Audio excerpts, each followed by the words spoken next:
Halo Sobat Micin semua, kumaha damang, gimana? Masih jadi tim depot terus, tapi gak pernah WD. Masih terus berharap, tapi dianya udah sama yang lain. Cuaks, uang gaji cuma numpang lewat. Cinta kehalang restu besti. Yuk kaum rebahan, kaum hari-hari sambat, sini kumpul semua. Aceng si editor absurd akan membahas alur cerita film Ip Man. Tanpa berlama-lama, mari kita bahas filmnya.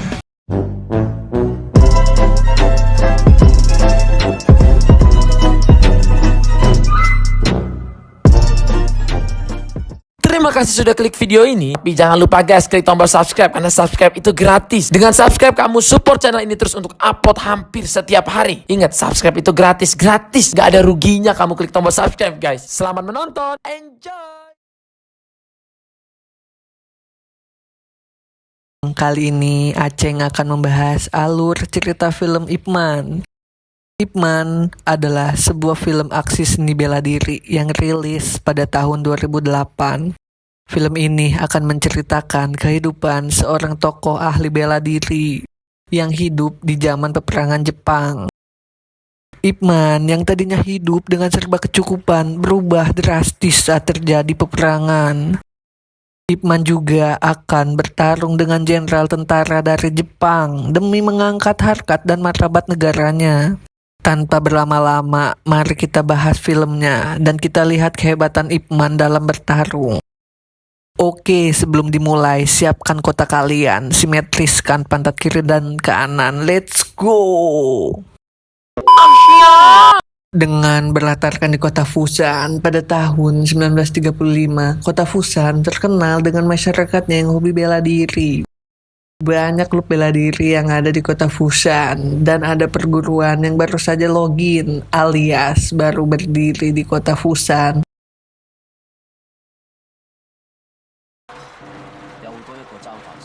Yang diketuai oleh Master Liu. Liu doang, nggak pakai Kang. Liu yang baru saja membuka klub bela diri di kota Fusan. Ia lalu mendatangi rumah Ip Man. Ia berniat ingin adu mekanik alias latihan bersama. Liu di mari. Ada Liu, jangan lari. Cuaks. Walaupun Ip Man tidak memiliki klub bela diri, ia sangat disegani oleh masyarakat Fusan. Ia terkenal dengan kemampuan bela diri Wing Chun-nya yang sangat hebat. Ip Man yang hendak makan malam bersama keluarganya sempat menolak permintaan Liu. Ia masa mau makan mesti gelut dulu ya guys ya? Gak mungkin. Liu yang kekeh ingin adu mekanik sampai rela menunggu Ip Man selesai makan. Sebagai tuan rumah yang baik, Ip Man mengajak Liu untuk makan bersama dirinya dan keluarga. Habis sebat terjadilah adu mekanik antara Liu dan Ip Man. Liu yang di awal seperti meremehkan Ip Man dibuat keteteran dan kewalahan saat adu mekanik. Liu dibubat babet seperti naik bis antar provinsi.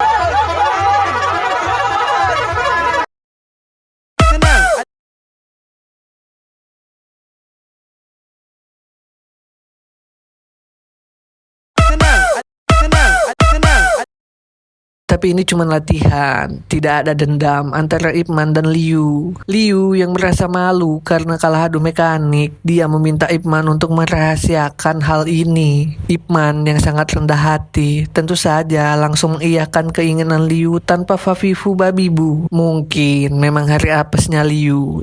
Ip Man dan Liu tidak tahu, ternyata ada pemuda beban keluarga yang tidak sengaja mengintip Ip Man dan Liu ketika adu mekanik. Pemuda ini kita panggil saja Jamal. Jamal hendak mengambil layangan yang baru saja putus, yang kebetulan nyangkut di dekat rumah Ip Man. Scene berlanjut di sebuah restoran. Si Jamal beban keluarga yang melihat terjadinya adu mekanik antara Ip Man dan Liu, yang dimana Liu kalah. Mbak Mama yang lagi ngegosip, si Jamal langsung memberitahu semua orang yang ada di situ. Berita yang diceritakan si Jamal tersebar sangat cepat. Liu yang ingin minum teh sambil santai-santai dibuat kaget sampai keselak setelah mendengar berita dirinya kalah oleh Ip Man tersebar. Dengan kecepatan cahaya, Liu sampai di restoran dan langsung mencari si Jamal. Liu yang sudah emosi tingkat dewa langsung menyengkiwing si Jamal. Lin, kakaknya Jamal, berusaha menenangkan Liu yang sudah ngamuk-ngamuk seperti bapak-bapak ditagih uang saat terima paket COD.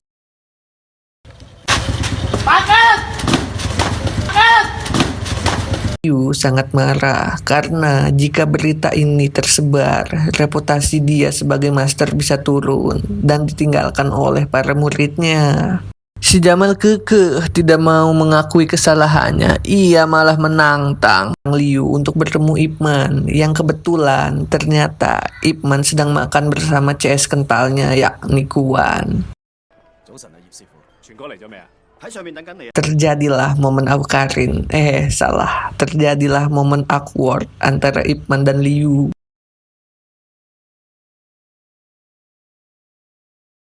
Lin yang sangat kesal dengan kelakuan Yuan yang keras kepala dan tidak mau meminta maaf, dia lalu melakukan hal di luar nalar. Terlihatlah black hole milik si Jamal.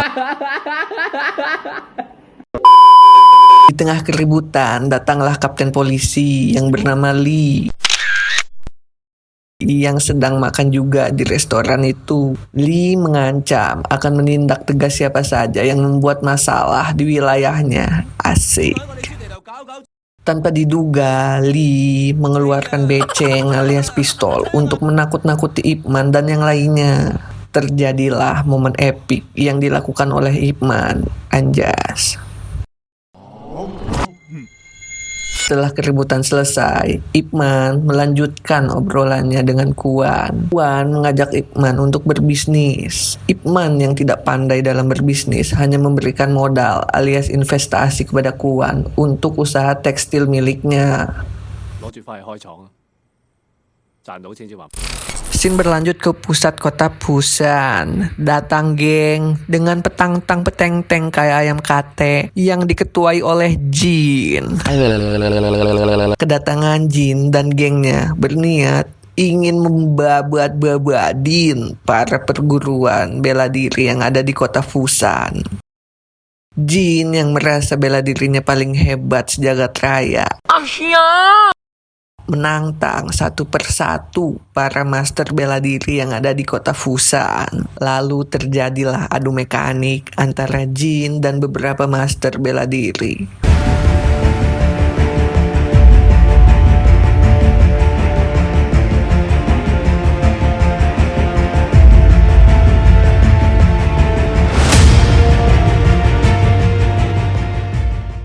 Terlihat juga beberapa master bela diri yang bonyok setelah adu mekanik dengan si Jin. GG juga si botak ini. Setelah berhasil mengalahkan para master bela diri, Jin yang kelaparan lalu memakan mie ayam. Jin yang sedang makan mie ayam mendadak selera makannya hilang, palanya cenut-cenut, jantungnya berdebar kencang. Ketika babang mie ayam menyebut nama Ip Man sebagai master terhebat di kota Busan. Tanpa berpikir ribuan kali, Jin langsung OTW ke rumah Ip Man dengan mengajak para warga Busan. Jin sudah kepedean tingkat kabupaten, bisa bikin Ip Man KO. Sombong amat. No, what are you doing? What are you doing? No, no, what are you doing? What are you doing? Stop! No! Oh!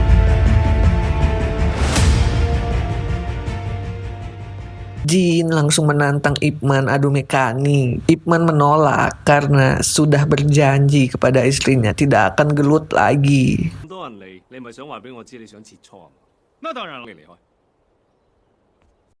Jin menganggap Ip Man susis alias suami takut istri karena tidak mau bertarung dengan dirinya. Jin sangat meremehkan Ip Man, bahkan merendahkan bela diri Wing Chun yang dimiliki Ip Man. Lalu datanglah Kapten Lee dan beberapa anak buahnya. Lee bukannya membubarkan, malah menyuruh Ip Man mengembalikan kehormatan warga Busan dengan bertarung dengan Jin dan harus menang. Lalu terjadilah salam olahraga antara Ip Man dan Jin.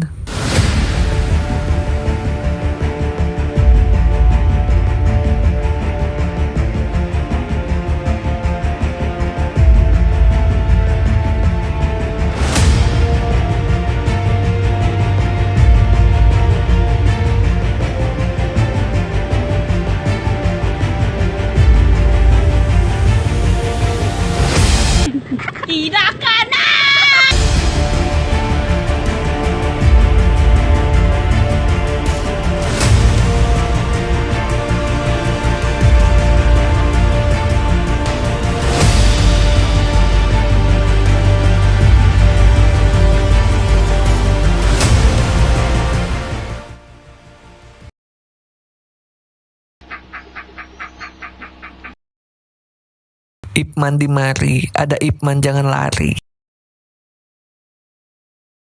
Akhirnya si Jin pun kalah. Jin keluar dari rumah Ip Man dengan rasa malu yang sangat amat menyakitkan. Scene berlanjut pada tahun 1937. Terjadilah peristiwa Marco Polo. Jepang menyerang Cina yang menghancurkan segalanya. Pada Oktober 1938, Jepang menduduki kota Fusan yang mengakibatkan hancurnya pabrik, infrastruktur, gudang-gudang, dan populasi di kota Fusan menyusut drastis. Kota Fusan yang jatuh ke tangan Jepang membuat semua warga Fusan hidup dalam kemiskinan, termasuk keluarga Ip Man. Bahkan rumah Ip Man disita dan dijadikan markas militer. Ip Man dan keluarga tinggal di gang sempit dan hidup dengan serba kesulitan. Bahkan ketika beras habis, Ip Man harus menukar jam kesayangannya dengan sekantong beras. Lanjut, istri Ip Man jatuh sakit dan semakin sulitnya kehidupan Ip Man. Ia pun mencari pekerjaan kesana kemari.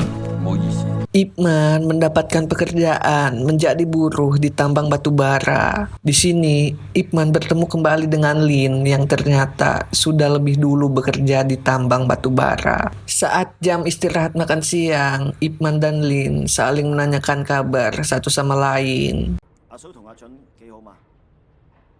Ip Man juga menanyakan keberadaan adiknya Lin, yakni si Jamal, yang dulu kabur saat terjadi keributan di restoran. Lin sampai saat ini tidak mengetahui kabar dan keberadaan si Jamal. Lin bahkan belum meminta maaf karena perbuatannya di masa lalu yang membuat si Jamal malu. Saat sedang mengobrol, Lin merasa kehilangan suatu barang yang akan diberikan kepada adiknya si Jamal sebagai ungkapan permintaan maaf atas kesalahan dia di masa lalu. Lalu datanglah tentara Jepang yang dipimpin oleh Kolonel Sato.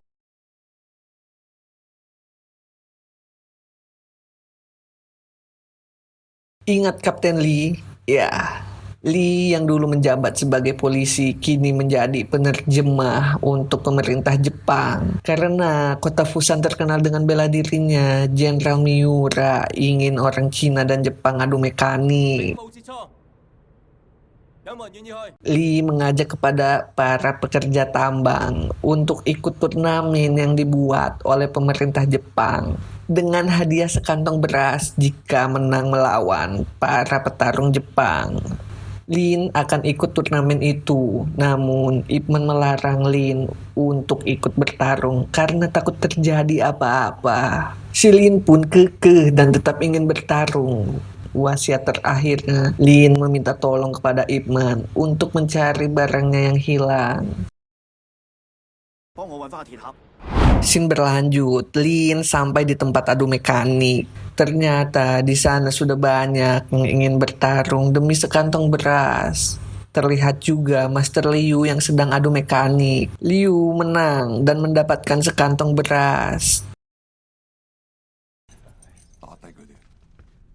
Lalu entah ada angin dari mana, Jenderal Miura gabut dan udah lama nggak salam olahraga. Ia pun pengen adu mekanik dengan melawan 3 orang sekaligus.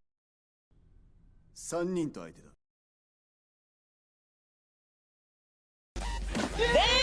Lee memilih 3 orang, salah satunya adalah Lin. Ketiga petarung yang melawan Jenderal Mirua akan tetap mendapatkan beras walaupun kalah saat adu mekanik. Terjadilah salam olahraga. 3 lawan 1. Dengan hitungan detik, Jenderal Mirua berhasil menjatuhkan semuanya. Kedua petarung menyerah, tapi tidak dengan Lin. Lin yang sudah tidak berdaya sampai muntah darah tetap bertekad melawan Jenderal Mirua karena merasa bangsanya ditindas dan harus balas dendam. Lin berniat membokong Jenderal Mirua, namun mungkin ia punya mata batin, jadi langsung tahu pergerakan Lin dari belakang. Tanpa ampun, Jenderal Mirua menghajar Lin sampai is dead. Selesai sudah perjuangan Lin. Lanjut, Ip Man yang tidak mengetahui kejadian yang menimpa Lin memberitahu kepada istrinya bahwa ia bertemu Lin di tambang batu bara.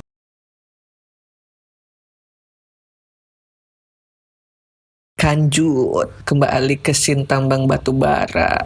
Ip Man yang sedang bekerja menemukan barang yang hilang milik Lin. Ip Man langsung mencari keberadaan Lin dan menanyakan kepada pekerja yang lain. Lalu, pucuk dicinta Wulan pun tiba. Dia datang lagi ke tambang dengan tujuan yang sama. Ip Man langsung menanyakan keberadaan Lin kepada Lee. Lee yang menutup-nutupi kematian Lin membuat Ip Man curiga. Ip Man pun mengikuti turnamen tersebut. Sampailah Ip Man di tempat adu mekanik. Terlihat juga Master Liu yang baru selesai adu mekanik dan mendapatkan beras. Liu berhasil mengalahkan 1 orang dan meminta bertarung lagi dengan melawan 3 orang sekaligus.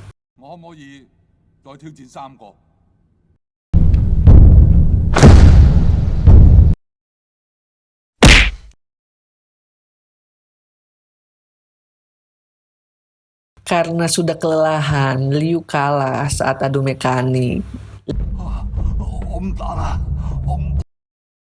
Liu menyerah dan akan mengambil beras yang sudah ia dapat dari pertandingan sebelumnya. Tanpa diduga, Kolonel Sato menembak Liu. Damn. Hal tersebut membuat Jenderal Miura marah. Ip Man yang melihat kejadian tersebut emosi sejadi-jadinya. Dia juga menanyakan apakah Lee dikalahkan sampai mati saat bertarung di sini. Pertarungan dilanjutkan. Ip Man memaksa Lee untuk memilih dirinya untuk adu mekanik. Ip Man langsung menantang 10 petarung Jepang solo fist squad.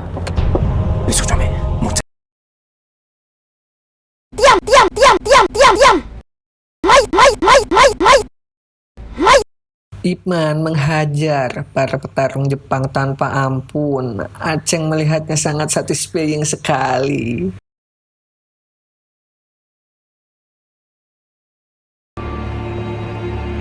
Hashtag tinjuku tidak akan pernah meleset.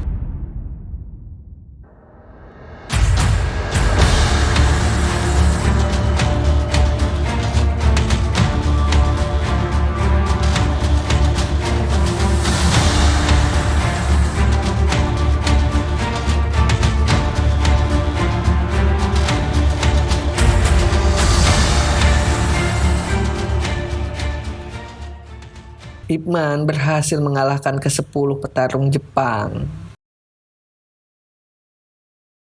Jenderal Miura sangat terpukau dengan kemampuan bela diri yang dimiliki Ip Man. Ip Man diberikan 10 kantong beras karena berhasil mengalahkan 10 petarung. Namun, Ip Man tidak mengambil beras itu satupun. Karena ia bertarung bukan untuk beras, tapi ingin membalas kematian Lin dan Master Liu.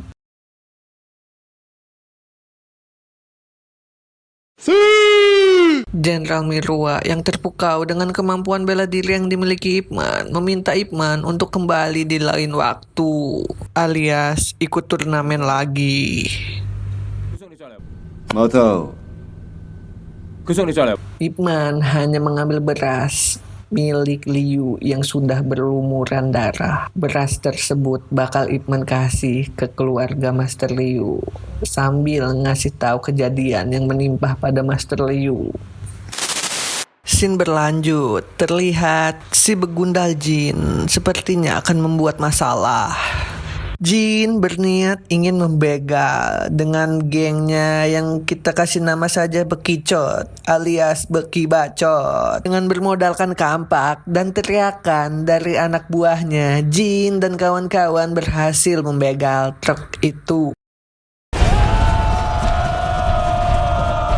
Ternyata Tayo yang mereka begal adalah Tayo yang membawa bahan baku untuk pabriknya Kuan. Jamal yang selama ini menghilang dan dicari-cari keberadaannya oleh almarhum kakaknya. Ternyata dia malah gabung ke gengnya si Jin. Jin dan gengnya datang ke pabrik Kuan untuk meminta tebusan. Kuan yang tidak memberikan uang, ia pun dihajar oleh si Jin. Emang biang kerok. Yao yang tidak tega melihat bapaknya dikasih bau mentah, ia pun meminta tolong kepada Ip Man. Di sisi lain, Kuan menjelaskan kepada Jin bahwa pabriknya tidak ada penjualan sehingga tidak ada uang. Jin memaklumi. Ia pun akan balik lagi untuk mengambil uang yang ia inginkan.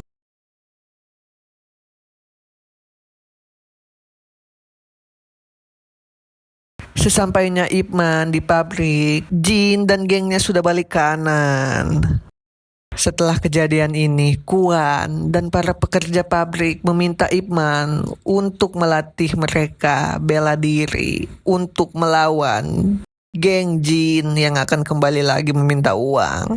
Lalu Ip Man mengajari mereka bela diri supaya siap adu mekanik melawan gengnya si Jin. Di sisi lain, Ip Man yang tidak pernah muncul lagi setelah adu mekanik solo face squad membuat Jenderal Mirua penasaran. Ia pun menyuruh Lin untuk mencari Ip Man.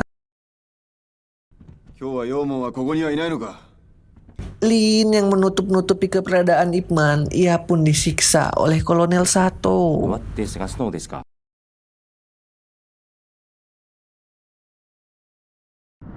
Scene berlanjut, Ip Man yang sedang ngasuh kedatangan tamu tak diundang, yakni Lin dan Kolonel Sato. Lin terpaksa memberitahu keberadaan Ip Man karena dia sudah tidak tahan dikasih bau gementah terus oleh Kolonel Sato. Demi melindungi keluarganya, Ip Man pun memberikan salam olahraga kepada Kolonel Sato dan anak buahnya.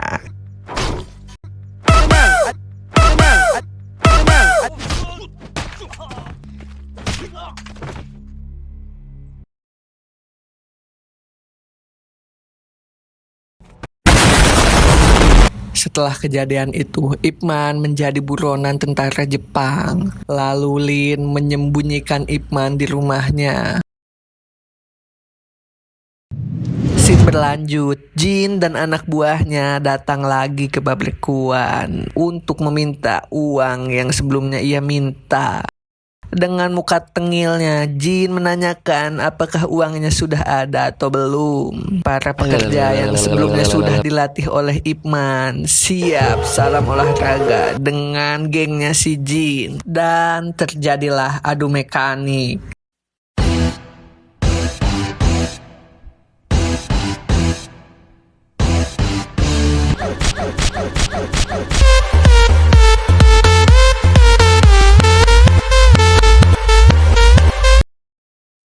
His name is John C.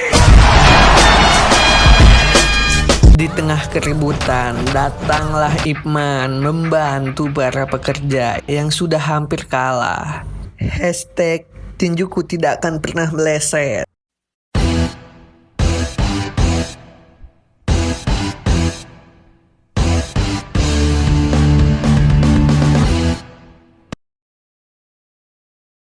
Kembali terjadi adu mekanik antara Ip Man dan Jin. Ip Man berhasil membabad-babadin anak buah Jin. Hanya tersisa Jin dan Jamal. Lalu terjadilah adu mekanik antara Jin, Jamal, dan Ip Man.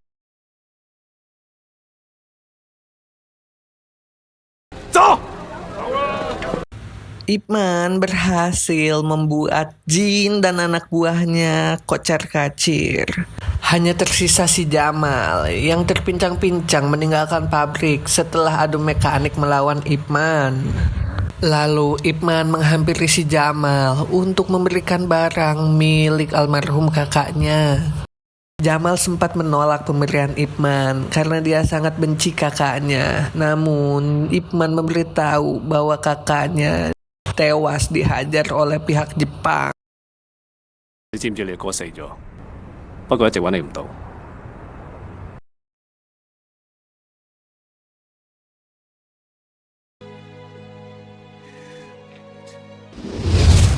Scene berlanjut. Lin lari sekencang-kencangnya seperti habis melihat setan.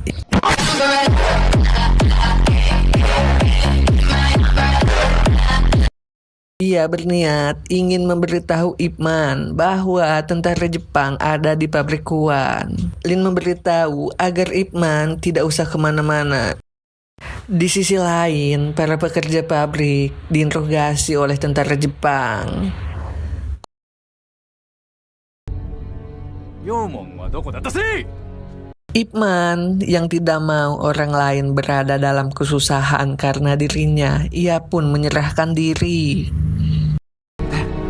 唔關啲工有事嘅。 Jenderal Miruwa akan membebaskan Ip Man dengan syarat ia harus mengajari tentara Jepang kungfu Cina karena Jenderal Miruwa menilai Ip Man memiliki kemampuan bela diri yang bagus. Di luar nalar, di luar galaksi, di luar ada bom nuklir, Ip Man malah mengajak duel Jenderal Miruwa.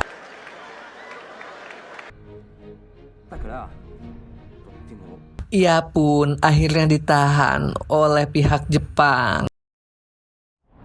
Scene berlanjut, Kolonel Sato meminta Jenderal Miruwa tidak usah berduel dengan Ip Man. Ia meminta izin untuk menembak Ip Man sampai is dead. 処刑をさせてください。 Namun Jenderal Miruwa menolak permintaan Kolonel Sato. Ia akan tetap adu mekanik melawan Ip Man.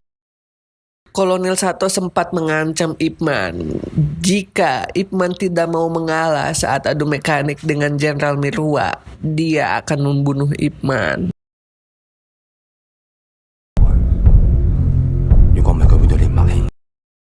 Hari adu mekanik pun tiba. Jenderal Miruwa sudah menunggu Ip Man di pusat kota Fusan. Pertarungan ini ditonton langsung oleh warga Fusan.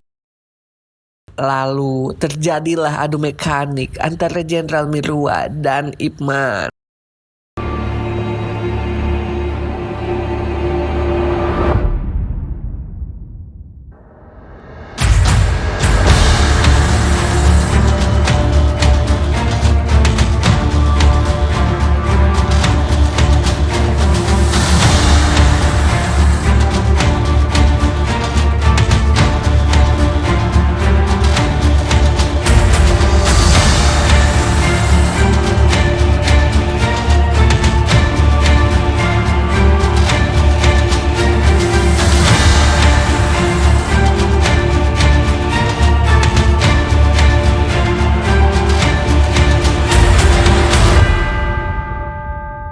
Di tengah surak gembira kemenangan Ip Man, terdengar suara tembakan.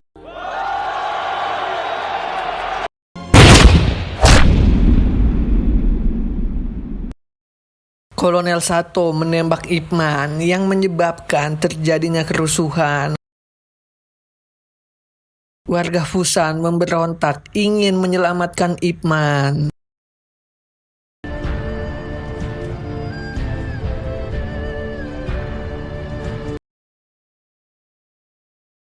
tamat. Terima kasih kepada Sobat Micin yang sudah menonton sampai selesai. Jangan lupa di subscribe, di like, dan di share. Sampai ketemu di film-film selanjutnya.